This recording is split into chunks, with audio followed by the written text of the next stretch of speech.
and welcome to the Tuesday episode of Journalists Hangout. I'm Ayodele Ozubakun. Today on the program, more tension in the air over the activities of suspected Fulani herdsmen. Labour unions blame governors for inability to pay workers' salaries, insist on 56,000 naira minimum wage. And later on the program, we'll celebrate Leicester City, the champions of the most popular football league in the world. So if you're ready, let the hangout start now.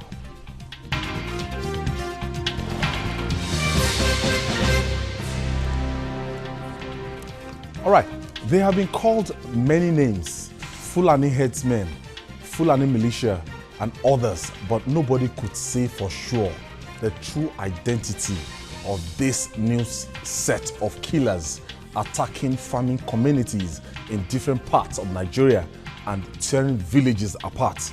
Although they are herdsmen, what is not clear is why they move around with AK-47 assault rifles. They have killed more than 800 Nigerians in the last 10 months. These senseless attacks have hit Enugu, Edo, Oyo, and Ogun states. In the north, Kaduna, Plateau, Nasarawa, Benue, and Kwara states have been attacked too, with casualties. What is scary is how different ethnic groups are treating this national issue. Northern governors say the herdsmen are not Fulanis. Idoma group faults this position. Delta community wants them out of their land, and the federal government is calling for calm among the Igbos. Nigerians are divided. Is this the time to play ethnic game? Babajide Kolade Otitoju and Olayinka Igbile, they are here in the studio today, and we want to unravel the true identity of this men. Good evening, viewers. Good evening. Jide, let me start from you. You know, there's been this problem with the identity of this particular group of people. I used to tell people that when we were growing up, we know about those small boys, you know, cattle rearers, and they would take the cattle to go and graze and everything. But what we see now, we have men on AK-47 sophisticated ammunition attacking communities. And this is the same cattle rearers we grew up to know. No. We've said it repeatedly. I think Nigerians are mixing up the identity of these killers. I was discussing with someone who said cattle, a nomadic Fulani attacked a community in Zamfara state. And I said Fulani herdsmen could not have attacked any community in Zamfara state. The people who from time to time attack communities in Zamfara state are cattle rustlers. And these cattle rustlers are largely from Niger Republic. They come into Nigeria to especially on market days. They go to cattle markets on market days, attack the people, steal their cattle. They even force the people to load the cattle into their trucks. Of course, our borders are porous, so somehow these people will be able to take the cattle that they've stolen across the border. It is also very rampant in Katsina State. In fact, at a point it got so bad that once it's 6 p.m., many villagers, many people in Katsina villages will run to the state capital because it is the state capital that is really safe from these cattle rustlers. You know, places like Faskari, they routinely go there to waste our people. There was a particular incident in Zamfara state where they attacked the market because the people resisted the cattle rustlers the first time they came. So they went back to that community and killed more than 125 people on a market day. In Kaduna State, Brenengwari is a town that has been repeatedly attacked by cattle rustlers. They come to steal cattle. It is wrong to assume that these are the people who carry out these killings are nomadic Fulani or that they are Fulani in the recent, because even the Fulanis are victims. Now, what makes this even more complicated is you ask why Fulani men should to bear arms. Sometimes the best way to protect themselves is to hire gunmen who will protect them and protect their cattle. Remember recently that even the governor of Kano State said he was granting amnesty to repented cattle rustlers because the cattle rustlers keep coming into Kano and they escape through the famous Falgore forest against the forest that also links, it goes as far as even beyond Plateau State. Some of these forests, there are forests in Nigeria that extend from deep inside Nigeria into Niger Republic. So they can easily escape. And even criminals masquerading as Fulani herdsmen can also come into Nigeria through those forests. You know, there are extensive forests like that. So it is a problem. And we have said that the pattern of the attacks of these herdsmen resembles that of Boko Haram. That is what people are saying, that look, we've been taught a lesson by Boko Haram before, so we need to sit down and ask ourselves that are these people attacking us in different guise now? Could it be that because Boko Haram failed to find a foothold in southern Nigeria, it has now chosen to come into southern Nigeria in a different form? Don't forget that Boko Haram calls itself now the Islamic State of West Africa. That means its borders are largely limitless now, if I can use that word. So you can no longer see Boko Haram as belonging to a small part of Sambisa forest. And yes.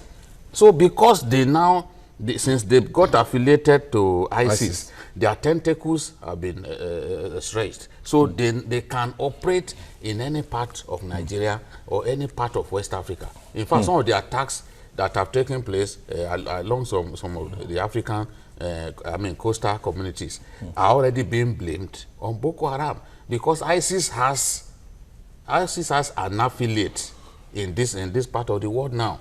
Okay, let me just quickly take you to Abuja, where the governor of Borno State spoke on this particular issue. That is Governor Kasim Shettima.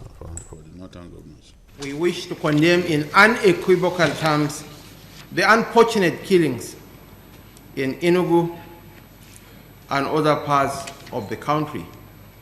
But we equally condemn the demonization, the politicization, or permit the coinage, the ethnicization of the whole crisis. It goes beyond Fulani. For anybody to say Fulani herdsmen, to me, is a gratuitous insult. Kidnapping in this country originated in the southeast. Were they called Igbo kidnappers? We have a grave national challenge and want to call on all and sundry to come on board and let us solve our common challenges as a people, as a nation, because the blood, the common fraternity that binds us together supersedes whatever differences that might divide us. Typically, if you look at it, security challenges are everywhere in the country. Yes, I agree with you that there's been a lot more of it with respect to insurgency in the part of the north. But don't forget, we have the kind of side of kidnapping, armed robbery, and other things in the south too. So generally, insecurity is a national thing, and it's not unconnected with joblessness.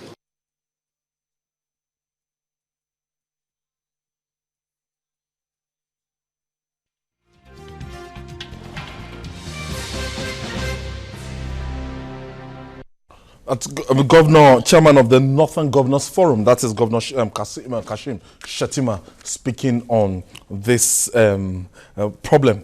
Jide, a kind of twist, because when this thing started, let me come to you now. When this thing started, it started like, something that's like a joke, but after the kidnap of Chief Olufalaye, it now became a joke that has been taken too far.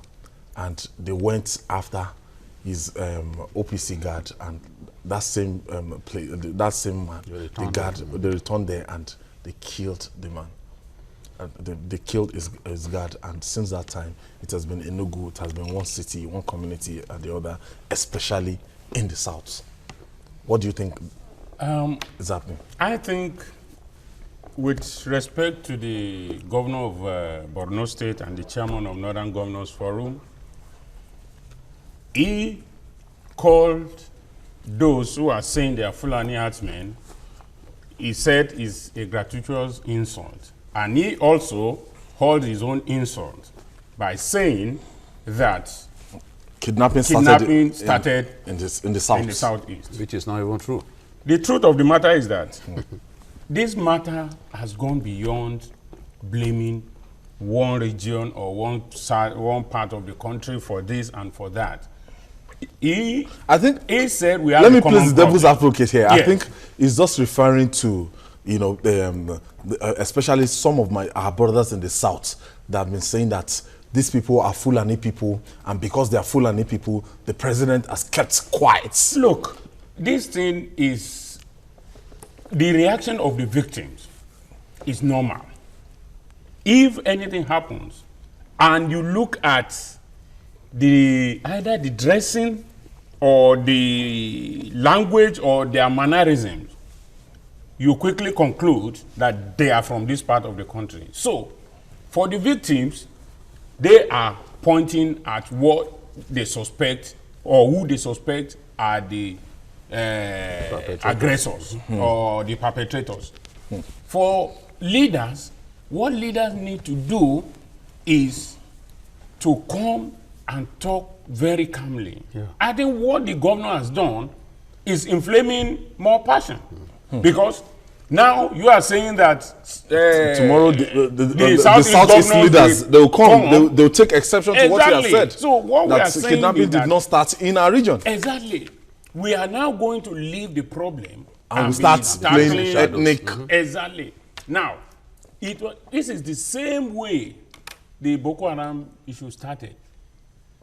I was reading, yesterday I was reading Simon Kolawale's column, and he said the same thing, that when Boko Haram started, the then government looked at it as it is the problem of the North because they don't want a Southerner as the president. Yes. And in fair enough, most Southerners also thought that they were killing themselves. So that's their problem. Let them continue to kill themselves. The president will spend his 4 years. That was how a small problem became a big problem. At a point in time, it was APC. At a point in time, it was PDP. Now, the same thing is happening now. We must look at exactly what is the problem. And I agree a bit with him by saying Fulani herdsmen. Well, a crime is a crime. Because Olayinka Oyegbile is Yoruba and he killed a Yoruba man does not make it less a crime that if I killed a Northerner or a Easterner. So, a crime is a crime. We should face it. These people clearly are criminals. Let us forget whether they are Fulani herdsmen or they are Yoruba farmers or Southeasterner, whatever, cocoa miner, coal miners or whatever. The fact is that they are committing crimes. And what we need to do is to look at how do we solve this problem. We should forget about whether they are Fulani or whatever. And let me also emphasize this. Do you know that the mistake we keep making most times is either we say it's Hausa or Fulani and all that. Some 2 days ago, a shoe boy, this shoe shiner, was passing by my neighborhood and I called him to come and shine my shoe for me. And I was speaking Hausa to him because I can understand. He was looking at me strangely. I said, don't you understand Hausa? He said, no. I said, where are you from? He said, I'm from Niger. Where from Niger? He said, his own part of Niger is not the Hausa part of Niger. I mean, this boy may be about 10, 12. In Nigeria. In Nigeria. Now. There are many of them here now. A typical Nigerian will say he's a Hausa man. But this guy told me clearly that he's not a Hausa boy. He couldn't even speak Hausa. Some of them are from Cameroon. Like exactly. That. So, but when we see them, if anything happens now, we'll say, oh, he's a Hausa boy, he has killed the same thing. I was telling people that Mohammed Marwa, my Chasine, yes, who slaughtered so many of our people in 1980, he's from northern Cameroon. Yes. He's on record. He's not in Nigeria. He was from Cameroon. And so, thank God that eventually we got him taken out of the system. He will have remained here to continue to kill our people, and we'll think, oh, these are people from the north. And this thing will continue if our security forces don't get themselves organized. It is not a question of the people we are talking about could as well have been Cameroonians or from Nigeria or wherever, Sudan, and Sudan. then exactly. Because Hausa language is speaking I don't think widely. The disturbing trend here now is that even the harmless cattle rearers, they'll be having problem in the south. I saw a picture on internet. Oh, sure. About some of them killed and and because of this, the harmless ones, not even the small boys that we grew up to know and that nomadic rearers, and going from farm to grace now becomes a very big problem. I think that, just as Yinka said earlier, the leaders must know how to respond appropriately to problems. The way the Borno governor spoke was irresponsible. Let's tell ourselves the truth. Downright irresponsible. Because I saw the Katsina governor speak earlier on this matter. As Aminu Bello Masari said, look, a lot of these people are not Nigerians. And he's saying the truth. I lived in Kano. There's a place called Fege in Kano, where the former military head of state, Sani Abacha, was born. The people you find there, there are just very few Nigerians there. You find people from Cameroon, from Sudan, from Mali, different parts of Africa. And at night, there are even joints where they play good music. Sudanese, they play good music. You go there to enjoy good music. These are not Nigerians. To see everybody that looks like an Hausa man as a Fulani or a Nigerian criminal from the north is wrong. And Kasim Shettima was saying, what was it called? Kidnapping started from the east. Of course, that is a lie. It started in the Niger Delta. Yes. As a means of fighting against environmental degradation. So even when you want to insult people, you have to be sure of your facts. So the governor did not do the right thing. When we have Masari, Niger Delta is now southeast. Well, maybe it suffers from that ignorance. Nobody knows. But this is a time when Nigerians are angry. You must know what to say. You must not compound. It's a very sensitive anger of the people. You know, it's very similar to what Hassan Sane Kontagora used to do in those days. He would just say something that will make Southerners angry. Make them feel diminished. So this is a problem that we know that we must address. As Nigerians, what we cannot tolerate is another Boko Haram growing up before our eyes. So the blame game, this idea, I remember when Jonathan wanted to descend fully on Boko Haram, there were some people who said no. They are our people, they are our brothers. They even wanted to take the former army chief, Ihejirika, to ICC. They are still threatening. They pushed and pushed until Jonathan was forced to drop Ihejirika as chief of army staff. And the moment he dropped Ihejirika as chief of army staff, he dropped Ihejirika as chief of army staff in January 2014. By June and July, Boko Haram had begun seizing Nigerian territories and proclaiming ownership of those territories. They started with Goza and Damboa. It's on record. They couldn't dare it under Ihejirika. No. So If you were treating those guys as, oh, maybe they are freedom fighters, they are fighting for our people, in the end, which people? In the end, they eventually turned against you. They turned against them. So it should not happen again. Nobody, the people going around killing our people. Look, many people have been killed by the so-called Fulani herdsmen in Kaduna State. In Kaduna, there. So many people have been killed in Plateau. So this is not even a north and south thing.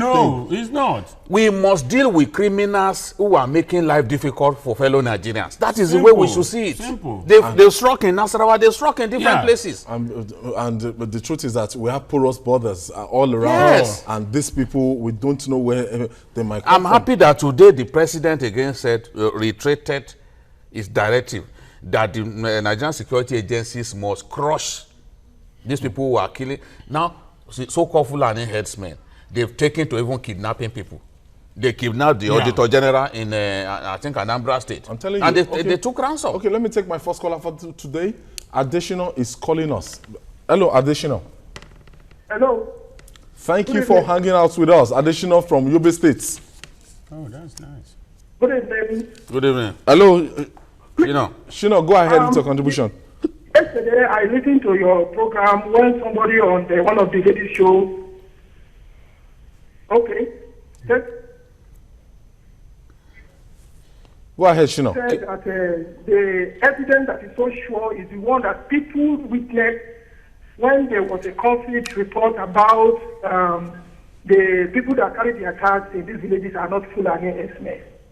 But what I would want us to do is that we need more investigative journalism so that we have to be sure of our facts, even bring a picture so that we can see, the whole world can see who are the actual people carrying out these acts.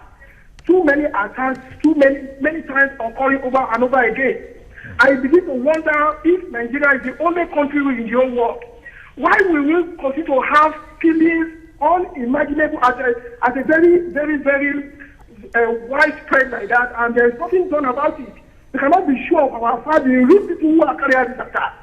Now, we need to do something. In fact, we are living in a jet age. I asked myself a question. The Fulani herdsmen that move all the way, maybe from North, from Mali and all those places, why is it only in Nigeria that we are having this recurring? And what Babajide was saying, he was giving catalog of incidents of these incessant herdsmen killing the farmers. But what I want to know is, I want us to get there is that why are we not be able to contain this problem up to now? And so we need to really work as a country, unity. We must export, we must remove criminals from the land so that we don't continue to play politics. And again, what is about Thank you, Shina. Also, we have other people that want to contribute, the Shino, but your contributions, we've noted your contribution. Usually, you want to react to what Shino said? No, it's just basically it's saying that why have we not been able to tame this monster? It's the security agencies that you blame. You know, in Kaduna, these same people have killed so many people. In Barkin Ladi, in Plateau State, they've killed so many people. Hundreds of people. They've slaughtered entire households. Entire households. They've been very merciless on children. Children as young as 2 years. One of the senators who died in Plateau State, you know, it was because of this kind of thing that they attacked his community, and when they went to bury him, they attacked again. So it's not a case of... It's not something that started today. It's not something that started today. The thing is that I still wonder why the security agencies will wait for a presidential directive before they act. I mean, it's like... Don't you think they are overwhelmed with even running after Boko Haram and everything? But we don't have a single security agency. About the police? How about the police? We have police, we have SSS, we have the army. Even civil defense, they are all carrying weapons now. Civil defense, they are carrying guns. Customs, they are carrying guns. Everybody is carrying guns. What are they doing with those guns? If they can't turn, the army, they enjoy turning their guns on innocent Nigerians. The other day, we got this story of a woman who was going to attend the marriage of her daughter. And one deranged soldier killed the woman, and then they fled the scene.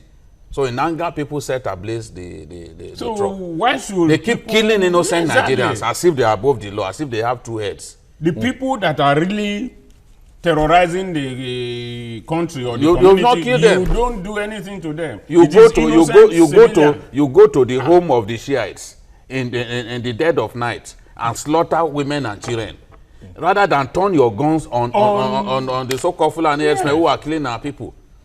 Just pure cowardice. You go and kill people in their sleep, and you call yourself soldiers. It's amazing.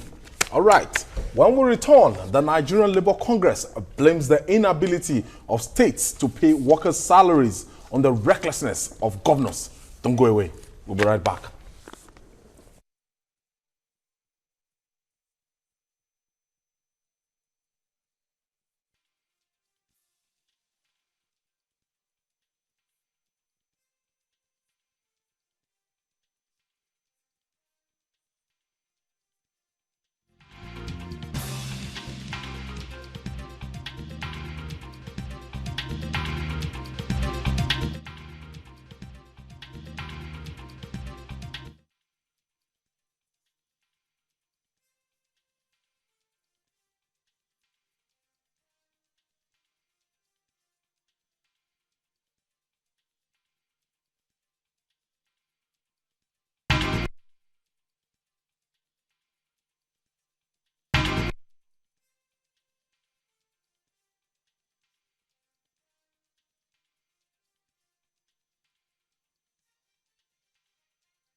Welcome back. In case you're just joining us, this is Journalists Hangout. The federal government says 27 states are finding it difficult to pay workers' salary at the moment, while the governors are asking for the restructuring of the federal revenue allocation from the federation account.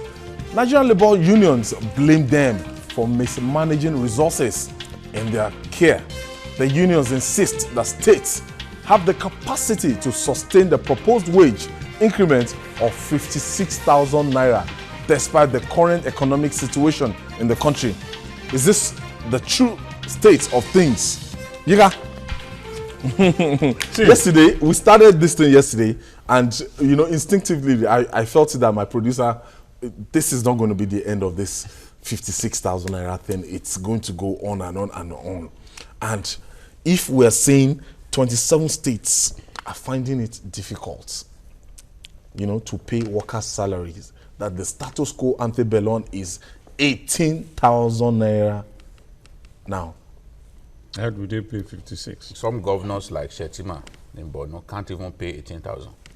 Yeah, so many. Yes, now, how do they pay 56? You see, the thing with things like this is that most of the governors are just like a bad workman who blames his tool for everything. If you tell him, you didn't do this well, rather than blaming on himself or his incompetence, he will tell you it is the tool he's using that is the problem. What is the ratio of sharing now? That's it is bad. I know pathetic. It is. What I believe is this. We have even if you reverse it, federal government. Even if you reverse it, some states will still not be able to pay. Yes. Because some governors, it's not the solution. The governors are as much as I don't say stock by former President Obasanjo's talks. He has said it that some of the governors live like emperors, which is true. Now, a few days ago, I will not mention the state. I was driving, and a particular state governor came to Lagos. And when I counted almost 15 vehicles in the convoy. Oh. And I was asking myself, one, this is not a state. Even our own governor here in the state, I'm sure the governor maintained the issue, the fact that he doesn't drive with a siren. One, this governor was driving with siren and about 15 vehicles in the convoy. 15. What for? That is in a state that is not his own. So imagine if it had been in his own state, maybe it will be up to 30. So the same governor will complain he cannot pay workers. And some of these people, they have these vehicles, they have it, you know, like in Lagos, in Abuja. Exactly. It's not that they will bring it from their states. No. They have so ready-made. you begin to wonder, if they cut this thing down, will they not be better? Will they not be able to pay better? Okay, let me just pause there. Let me take you to Governor Adams Ali Oshomole, the former chairman of the Nigerian Labour Congress and the governor of Edo State on this issue. I have chosen to accord wages the number one priority. There was a time when things got so bad that for 3 months I stopped the overhead to the governor's office, the overhead to the deputy governor's office, the overhead to every commissioner, and overhead to the State House of Assembly, so that whatever we have was enough for us not to default.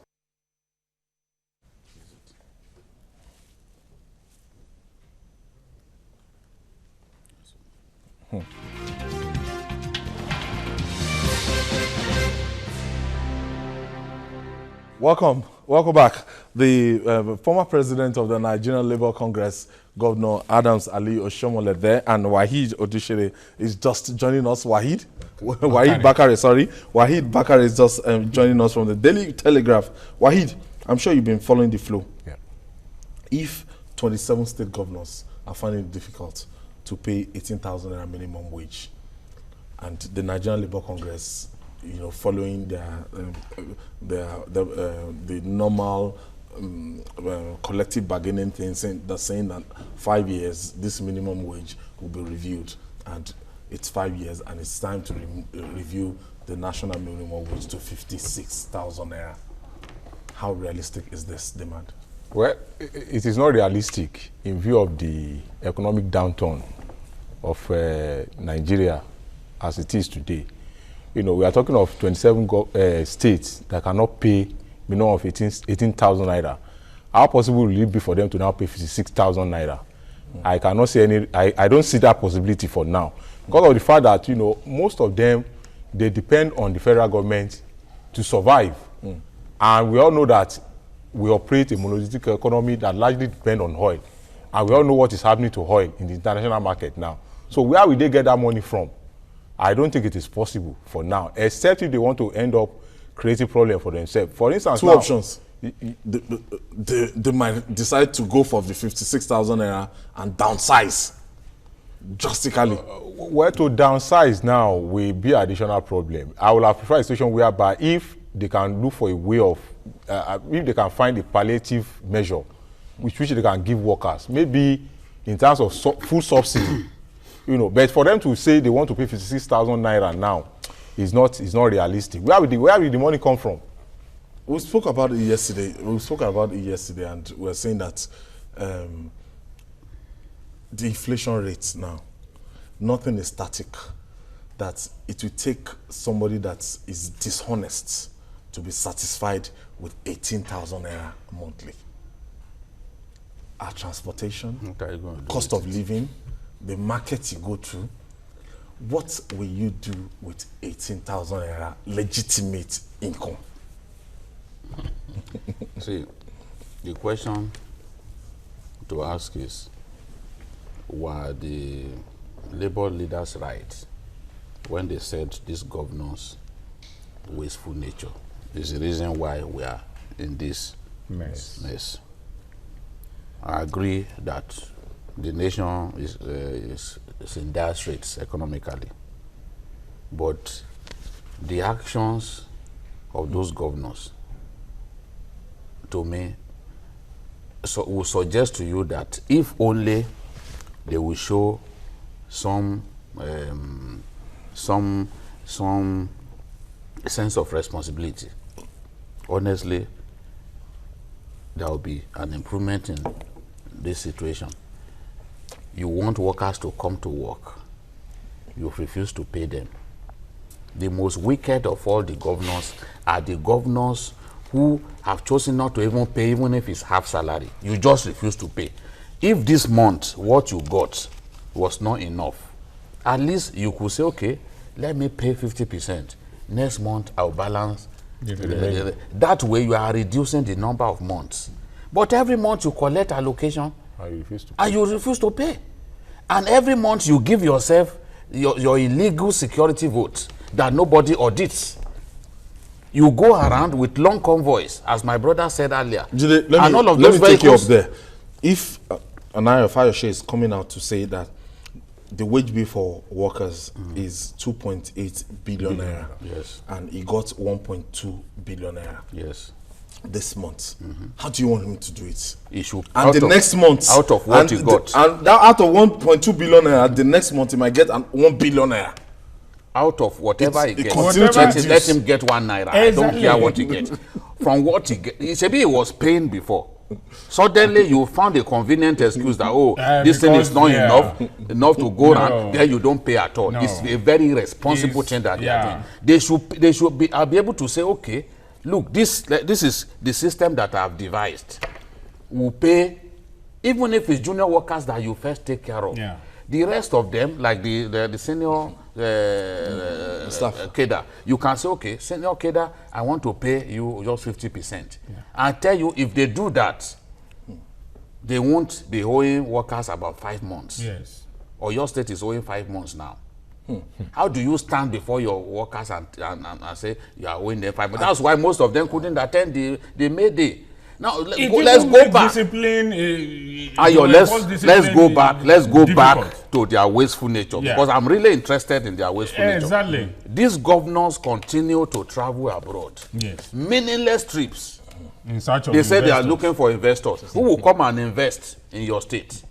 Even this is bad PR for you as a governor, that you can't pay your worker. You are talking about investment. You go and waste money and probably meet your girlfriends in the UK, and you come and tell us that you are looking for investment. Every time they come back empty-handed. And one thing that I will tell you as a journalist who has practiced the profession for years is that the ESTA code and travel allowances paid to Nigerian officials is the highest in the world. I've been to some countries in Europe. I can tell you that the highest, what you pay as travel expenses and extra code to your officials in Nigeria is the highest in the world. These governors continue to maintain it. So if you continue to waste money, contracts that maybe the Ministry of Works can easily execute. You prefer to give to contractors at a very exorbitant so what is the Ministry of Works there for? So now is that how to save money? That is why they cannot do anything. We know that there are problems, but as long as they sustain this expensive lifestyle, they don't want you and I to see them in a passenger aircraft. So they prefer to go and hire an aircraft. Do you know how much it costs? They should go to Calverton and let us go to Calverton and find out how much you can hire an aircraft from Lagos to Abuja. Yes, you will. Your governor. You won't see your governor in a passenger aircraft. I put it to you. You will not see your governor in a passenger, except very few of them. People those like days, Peter Obi, and they called him Akagom, they called him names. Peter Obi, I used to meet Peter Obi on today, Anambra is one of those states that refuse to take bailout. And Anambra is the largest state in the east. In fact, it increased worker salaries. So is he not a human being like them? Like how did Oshomole do it? How did Oshomole do it? Because Oshomole knows that as a former labor leader, it will be a massive shame for it to be reported that he's owing workers. Oshomole, all his life, he's been in the struggle. People will tell him the story. People like me, who was a young journalist, when he was the PRO of Arewa Textiles in Kaduna, I used to go and interview him. I would tell him that story, that you were not like this before. You fought for your people. So Oshomole chose not to wait for that evil day to come. So he would rather pay people their salaries. Whatever, he made sacrifices to pay people their salaries. Why are they unable to do it? The governor of Yobe, the governor of some of the states in the north, they are able to pay. Yeah, why are they able to pay? My question, those of you who cannot pay because the money is not enough, why are you refusing to pay at all? That is the question that they should answer. To pay a fraction of it, at least. You can pay. No, you can pay. Small. Call these people, call the labor leaders and look. Explain. You understand that this is the situation that we found ourselves. Can you take 50% when our situation improves? And we pray that the situation improves, then we will balance. You are not even doing that. You are refusing to pay. So where are they keeping all this money? Oh, where?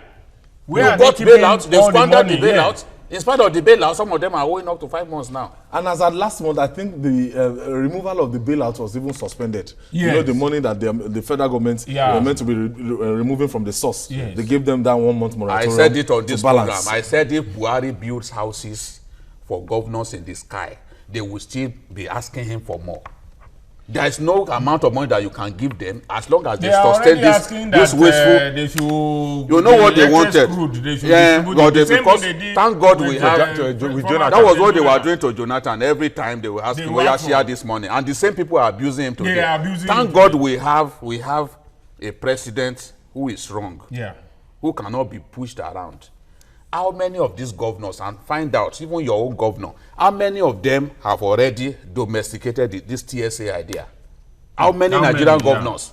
The first governor to do it was the governor of Kaduna State. In fact, he started with before the federal government. The short man who is the governor of Kaduna State. Governor Nasir El-Rufai. Yes, he was the first.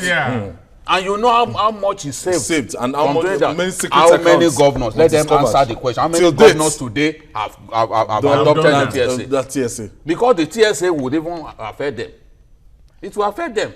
The sludge funds, the easy funds that they get to spend anyhow, the TSA would diminish their ability to access those funds. They come and tell us that they can't pay. Okay, Adamu is calling us from Yobe State. Benue State. Okay. Adamu from Benue State. Look at Benue, about 4 months they are owing. Good evening, Ayo. Thank you, Adamu. Thank you for joining us. Thank you, Ayo. How is this evening? Very well, thank you, Adamu. Baba Jide, Ayo. How feel allowed? How many months is your governor owing now? People are truly drawing us close to government, and we are truly appreciating every bit of what is happening. Thanks. Yeah. 5 months from Benue State, 5 months today. 5 months. And it was one of the reasons why they chased away the former administration. Benue State. 5 months. They are doing nonsense. If they can't compare this that's Governor Sam Autumn. What we work for, and we keep working in credit. Is it out of greed that they are proposing that they should pay us 6,000? This is not realistic. We don't want it. They should compel them to pay us what we work for. We are tired of working in credit. You understand? People are working. You cannot even feed yourself. Talk more of your extended family. You know, from my voice, you know that I'm talking in pain. Yes.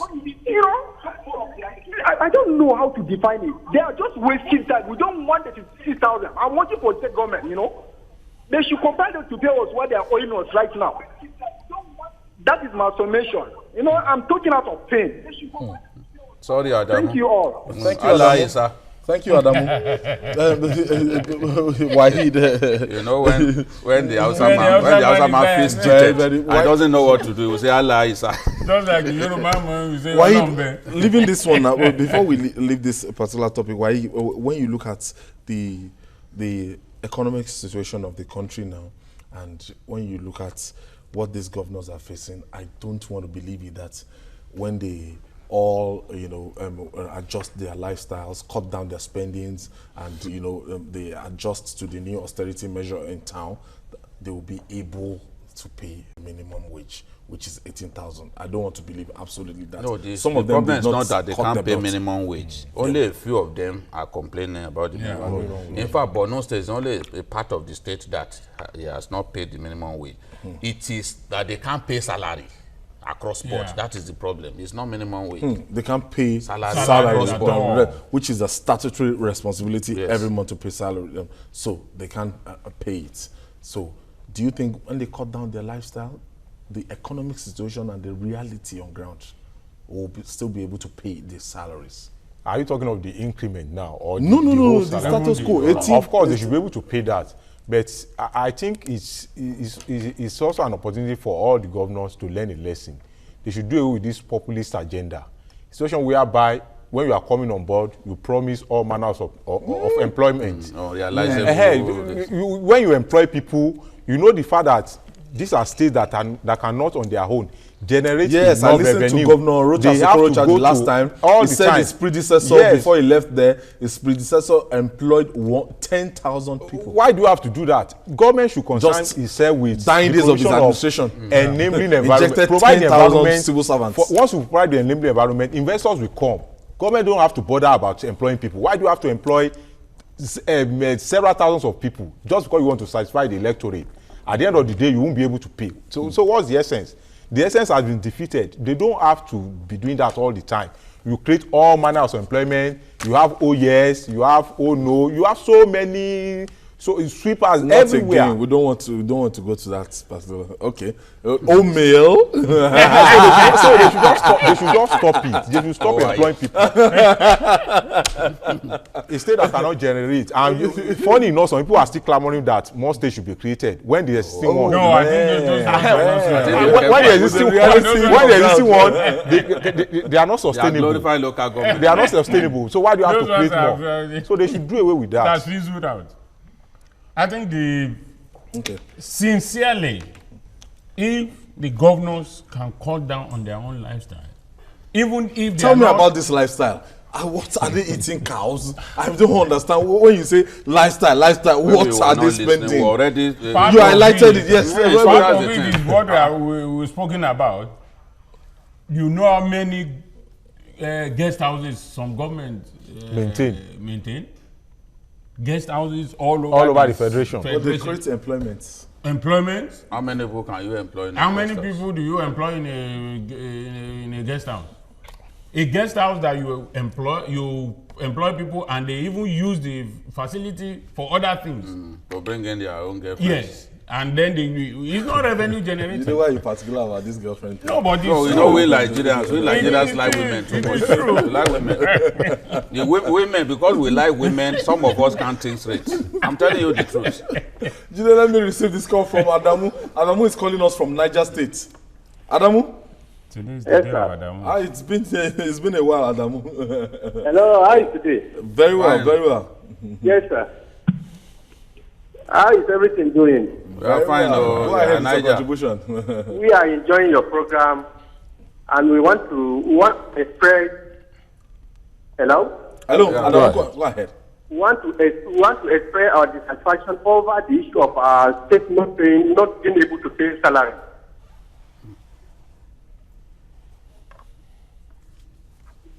Adamu, are you still there? What is bothering us is this state has been receiving their allocation every month. Okay.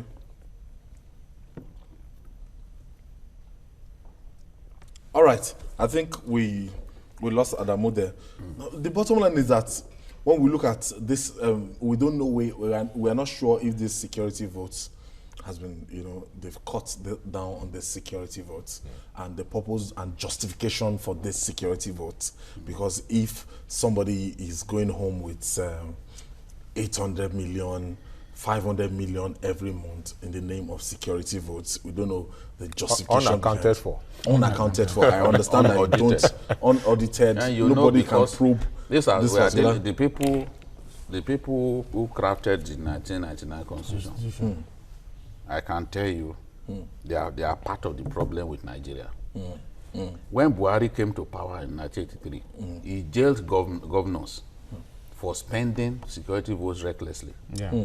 Now, some people came up with the idea that, okay, the security vote does not need to be audited. It's a Which no-go means you area. can spend it as much as you like. And as a governor, you choose what you should take as security vote. Yeah. A governor can say, okay, this time I want 1 billion. Governors of rich states, remember when we had this man as governor of Rivers State, Odili, he was even dashing his own colleagues' vehicles. When we used to call him Donatus that time. G-Wagon, when he first came. Yeah. I know a governor that he gave one to. Because from security vote. From security vote, he was comfortable. Very He could generous. pay himself 1 billion as security vote. Have you forgotten the nickname they gave him? They nicknamed him PDP at that time, meaning Peter they pay. That was the nickname that they gave During him. that at campaign, time. that campaign. During that campaign. Remember? Led by Chief Dokwesi. Yes, now. I remember that very popular campaign, 2007 campaign. PDP. Women will go, they will visit him, he will donate this air-conditioned coaster bus to women. Different groups will come, he will give them money, donate. We've had governors in this country.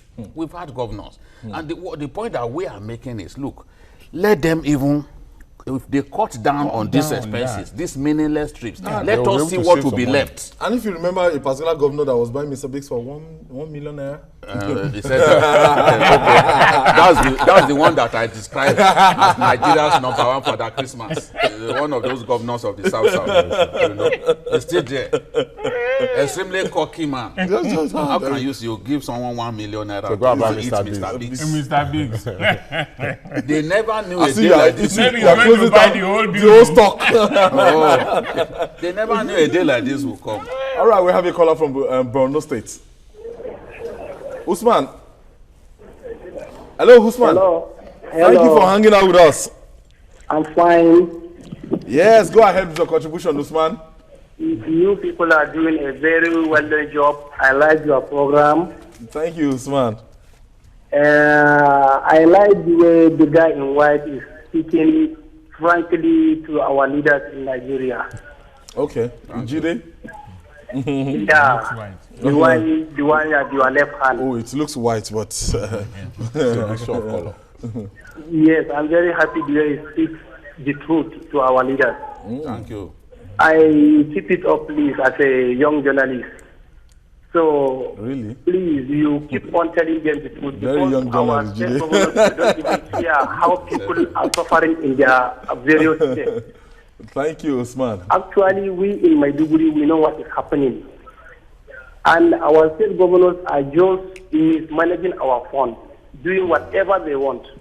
So please, I don't want to speak further, but what you people are doing is very interesting. We enjoy your program and we like it. Thank you so much. Thank you, Usman. We thank you too. Thank you, Usman. Ola Temaka. I'm a young journalist, Jide. We're reaching our own stretch here now. Maybe. So the 56,000 naira might not be realistic. No. Let's just agree on the table now. Whether the governors cut down their spending forever or not. But the economic situation of Nigeria now. Cannot support it. Do we have a kind of agreement on that, Yinka? Oh, sure. I think it's when they asked for 56, knowing that by the time you cut it down, Negotiation. the 4 years or 5 years ago they asked for 54, so they only added 2,000 to it now. So I think they were modest. Yeah. The reasons, but 56 as opening salary, it will be difficult. Maybe we use the yardstick of the comrade governor, Adams Aliyu Oshomole, 25,000 naira. When? From 18 to 25. It's not a bad idea. That's 7,000. That's improvement. 7,000. Yeah, so With economic realities of what is in the market today, It should be able to. the tomato you buy, the sachet water is 10 naira now, no longer 5 naira. Well, is talking to you. it will help, but it won't solve the problem. Okay. Jide is telling me to round up. Abayomi, my producer, is talking to me. I want to thank you, Baba Jide Kolade Otitoju, of this program. And Olayinka Egule, thank you so much. And I know that because of the traffic, Lagos traffic, but next time we'll be able to come I'll try. earlier. That place is becoming notorious. Okay, we'll talk about Leicester City's victory tomorrow. Yesterday, I saw Tottenham, Chelsea, and I was wow. Thank God we didn't talk about that. I'm taking a back seat. And that's it on Journalists Hangout today. Join us tomorrow for another episode of the program. You can watch the repeat broadcast tonight at 11. You can also watch Journalists Hangout on YouTube at youtube.com/TVC Nigeria. I'm Ayodele Ozuba. See you tomorrow.